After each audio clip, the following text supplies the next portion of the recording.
ಕರ್ನಾಟಕ ಚಿತ್ರಕಲಾ ಪರಿಷತ್ ಆಯೋಜಿಸ್ತಾ ಇರುವಂತಹ 16ನೇ ಚಿತ್ರಸಂತೆ ಸಂತೆ ಕೂಡ ಮೇಳ ಕೂಡ ಜಾತ್ರೆ ಕೂಡ. Come see this great historic event and you will be very happy to see this great fine art which has been created by all the artists all over the world.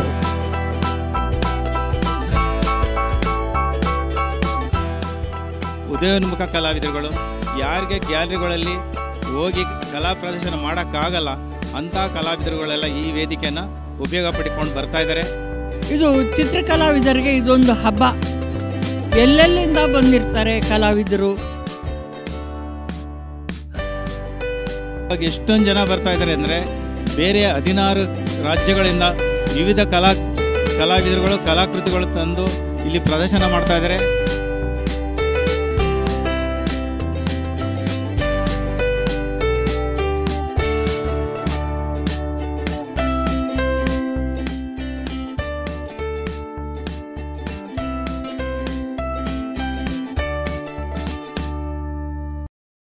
ಇದು ದೊಡ್ಡ ಆಪರ್ಚುನಿಟಿ ವಿದ್ಯಾರ್ಥಿಗಳಿಗೆ, ಕಲಾಭಿಮಾನಿಗಳಿಗೆ, ಕಲಾವಿದರು purchase ಮಾಡೋದಕ್ಕೆ ಇದೊಂದು ಸದಾವಕಾಶ. ಈ ಸಾರಿಯ ಚಿತ್ರಕಲಾ ಪರಿಷತ್ತಿನ ಚಿತ್ರಸಂತೆಯಲ್ಲಿ ಸುಮಾರು 1450 ಕಲಾವಿದರು ಭಾಗವಹಿಸಿದ್ದಾರೆ.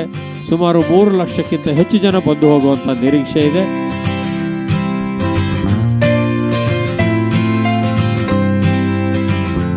ಈ ಬಾರಿ ಭಾಗವಹಿಸಿರುವಂತಹ ಕಲಾವಿದರಲ್ಲಿ ಸ್ವಯಂ ಚಿತ್ರಕಲೆಯನ್ನು ಕಲಿತಂಥವರು ಕೂಡ ಇದ್ದಾರೆ, ಕಾಲೇಜುಗಳಲ್ಲಿ ಓದಂಥವರು ಕೂಡ ಇದ್ದಾರೆ, ಈಗಾಗಲೇ ಹೆಸರು ಮಾಡಿರುವಂಥ ಕಲಾವಿದರುಗಳು ಕೂಡ ಇದ್ದಾರೆ.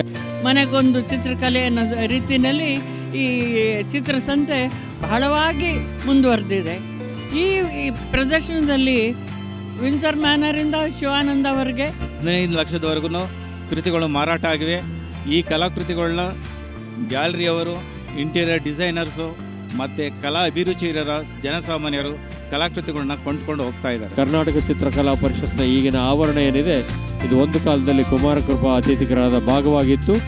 ಆಗ ಮಹಾತ್ಮ ಗಾಂಧೀಜಿಯವರು ಬೆಂಗಳೂರಿಗೆ ಬಂದಂಥ ಸಂದರ್ಭದಲ್ಲಿ ಕುಮಾರಕೃಪದಲ್ಲಿ ತಂಗಿದ್ದಂಥ ಎಲ್ಲ ಸಂದರ್ಭಗಳಲ್ಲೂ ಕೂಡ ಚಿತ್ರಕಲಾ ಪರಿಷತ್ನ ಒಂದು ಎತ್ತರದ ಪ್ರದೇಶದಲ್ಲಿ ಧ್ಯಾನಾಸಕ್ತರಾಗ್ತಾ ಇದ್ರು ಅನ್ನೋದು ಇರುವಂಥ ದಾಖಲೆಗಳು ಮತ್ತು ಇತಿಹಾಸ. ಅದನ್ನು ಸಾಕ್ಷೀಕರಣಕ್ಕೋಸ್ಕರ ಗಾಂಧೀಜಿಯವರ ಹೆಸರಿನಲ್ಲಿ ಒಂದು ಕುಟೀರವನ್ನು ಕೂಡ ನಾವು ನಿರ್ಮಾಣ ಮಾಡಿದ್ದೇವೆ. ಜೊತೆಗೆ ಚಿತ್ರಕಲಾ ಪರಿಷತ್ನ ಈ ಚಿತ್ರಸಂತೆಯನ್ನು ಗಾಂಧೀಜಿಯವರ 150ನೇ ವರ್ಷಕ್ಕೆ ನಾವು ಅರ್ಪಣೆಯನ್ನು ಮಾಡಿದ್ದೇವೆ. ಮಹಾತ್ಮ ಗಾಂಧಿಯವರು ಬಳಸ್ತಾ ಇದ್ದಂಥ ಚರಕದ ಒಂದು ಮಾದರಿ, ಅವರು ಬಳಸ್ತಾ ಇದ್ದಂಥ ಕನ್ನಡಕದ ಮಾದರಿ ಜೊತೆಗೆ ಹಲವಾರು ಗಾಂಧೀಜಿಯವರ ಬಗ್ಗೆ, ಅವರ ಜೀವನದ ಬಗ್ಗೆ ಕಲಾಕೃತಿಗಳನ್ನ ಸುಮಾರು 50ಕ್ಕೂ ಹೆಚ್ಚು ಕಲಾವಿದರು ರಚನೆಯನ್ನು ಮಾಡಿದ್ದಾರೆ. ಈ ಬಾರಿಯ ಚಿತ್ರಸಂತೆಯ ವಿಶೇಷ ಅಂತ ಹೇಳಿದ್ರೆ ಕಲಾವಿದರಿಂದ ಒಂದೊಂದು ಕಲಾಕೃತಿಯನ್ನು ಸಂಗ್ರಹ ಮಾಡಿ ಕೊಡಗಿನ ನೆರೆ ಸಂತ್ರಸ್ತರಿಗೆ ಅದರ ಬಂದ ಹಣವನ್ನು ವಿನಿಯೋಗಿಸಬೇಕು ಅಂತೇಳಿ ಕೂಡ ತೀರ್ಮಾನವನ್ನು ಮಾಡಿದೆ. ಈ ಎಲ್ಲ ಕಾರಣಕ್ಕೋಸ್ಕರ ಈ ಸಾರಿಯ ಚಿತ್ರಸಂತೆ ಅನೇಕ ವಿಶೇಷತೆಗಳನ್ನು ಪಡೆದಿದೆ. ಎಲ್ಲ ಚಿತ್ರಗಳನ್ನ ಎಲ್ಲಾ ಕಲಾಕೃತಿಗಳನ್ನು ಕೂಡ ಸ್ಥಳದಲ್ಲೇ ಕೂತು ಮಾಡ್ತಾ ಇರ್ತಕ್ಕಂಥ ದೃಶ್ಯಗಳನ್ನು ಕೂಡ ನಾನು ನೋಡಿ ಅತ್ಯಂತ ಒಂದು ಸಂತೋಷ ಆಯಿತು. ಚಿತ್ರ ಸಂತೆಗೆ ನಾನು ಇದು ಮೊದಲನೇ ಬಾರಿ ಬಂದಿರೋದ್ರಿಂದ ನನಗೆ ಹೊಸ ಅನುಭವ ಬಂದಿದೆ. ಕಾರಣ ಇಷ್ಟೇ, ಎಲ್ಲೋ ಒಂದು ಕಡೆ ಸಣ್ಣ ಪುಟ್ಟ ಡ್ರಾಯಿಂಗ್ ಕೂಡ ನನಗೆ ನಿಜ ಹೇಳಬೇಕು ಅಂತ ಮಾಡೋಕೆ ಕಷ್ಟ. ಆದರೆ ಪ್ರತಿಯೊಂದು ಚಿತ್ರಕಲೆಯನ್ನು ಇಲ್ಲಿ ಕೆಲವು ನಾನು ನೋಡಿದ್ದೀನಿ, ನಿಜವಾಗ್ಲೂ ಖುಷಿ ಆಯಿತು. ಯುವನ್ ಶಂಕರ್ ಅವರ ನೇತೃತ್ವದಲ್ಲಿ ಈ ಕಾರ್ಯಕ್ರಮ ಮಾಡ್ತಾ ಇದೆ. ಇದಕ್ಕೆ ನಮ್ಮ ಸಂಪೂರ್ಣವಾದಂಥ ಅಭಿನಂದನೆ, ಇದಕ್ಕೆ ಸಹಕಾರ, ಪ್ರೋತ್ಸಾಹ ಎಲ್ಲ ಕೂಡ ನಾನು ಘೋಷಣೆ ಮಾಡಲಿಕ್ಕೆ ಬಹಳ ಸಂತೋಷ ಪಡ್ತಾ ಇದ್ದೇನೆ.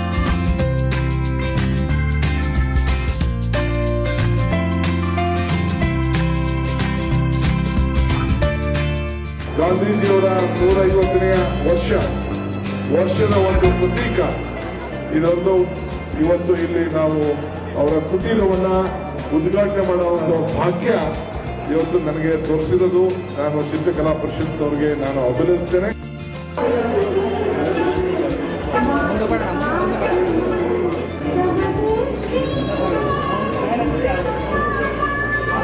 ಈ ಚಿತ್ರಸಂತೆಯಲ್ಲಿ ಇಟ್ಟವರು ಎಷ್ಟೋ ಜನ ಭಾಳ ದೊಡ್ಡ ದೊಡ್ಡ ಆರ್ಟಿಸ್ಟ್ಗಳು ಆಗಿದ್ದಾರೆ. ಜನರು ಬಂದವರು ಕೂಡ ಬೇರೆ ಬೇರೆ ಥರ ಆರ್ಟ್ನ ನೋಡಿ ಒಂದು ಆರ್ಟ್ ಅಪ್ರಿಸಿಯೇಷನ್ ಕೂಡ ಮಾಡೋಷ್ಟು ಒಂದು ಅವಕಾಶ ಸಿಗುತ್ತೆ. ಪ್ರತಿ ವರ್ಷ ಇದಕ್ಕೆ ನಿಜವಾಗ್ಲೂ ಬರ್ತಾ ಇದ್ದಾರೆ ಜನ, ಹೆಚ್ಚಿನ ಜನ ಒಂದು ಪಾರ್ಟಿಸಿಪೇಟ್ ಕೂಡ ಮಾಡ್ತಾ ಇದ್ದಾರೆ.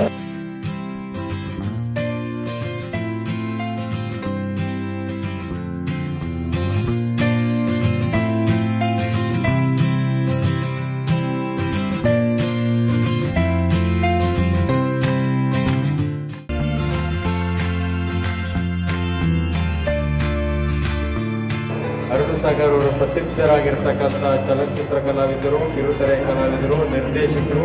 ಶ್ರೀಮತಿಯವರು ಕೂಡ ಇಲ್ಲೇ ನಮ್ಮ ಕಾಲೇಜಿನ ಹಳೆಯ ವಿದ್ಯಾರ್ಥಿನಿ. ಇವರು ಶಿವಕುಮಾರ್ ಅಂತೇಳಿ ಈಗ ತಾನೇ ರಿಲೀಸ್ ಆಗಿ ಸಕ್ಸಸ್ ಆಗಿರ್ತಕ್ಕಂಥ KGF ಚಲನಚಿತ್ರದ ಕಲಾ ನಿರ್ದೇಶಕರು. Niranjan Shetty galleries ಪ್ರೈಸರ್, case number 16/8 ಅದರಲ್ಲೆಲ್ಲ ಇದ್ದಾರೆ. ಹೀರೋ ನಿರಂಜನ್ ಶೆಟ್ಟಿ. ಹೆಸರಾಂತ ನಿರ್ದೇಶಕ ನೂತನ್ ಉಮೇಶ್, ಕೃಷ್ಣನ್ ಮ್ಯಾರೇಜ್ ಸ್ಟೋರಿ ನಿರ್ದೇಶಕ. ನನ್ನ ಹೆಸರಾಂತ ಪ್ರೊಡ್ಯೂಸರ್ ಶಿವಪ್ರಕಾಶ್. ಶೇಖರ್ ಅವರು ಈಗ ಕಿಮ್ಸಲ್ಲಿ ಕಲಾವಿದರಾಗಿದ್ದಾರೆ. ಇವರು ಕೂಡ ಅಲುಮಿನಿ ಸದಸ್ಯರೇ. ಬಡಗೇರ್ ಸರ್ ಅವರು, Shivakumar, micelle, I am Babu, Rajendra Prasad, ನಾನು ಕೂಡ ಅಲುಮಿನಿ ಲೆಕ್ಕನೆ.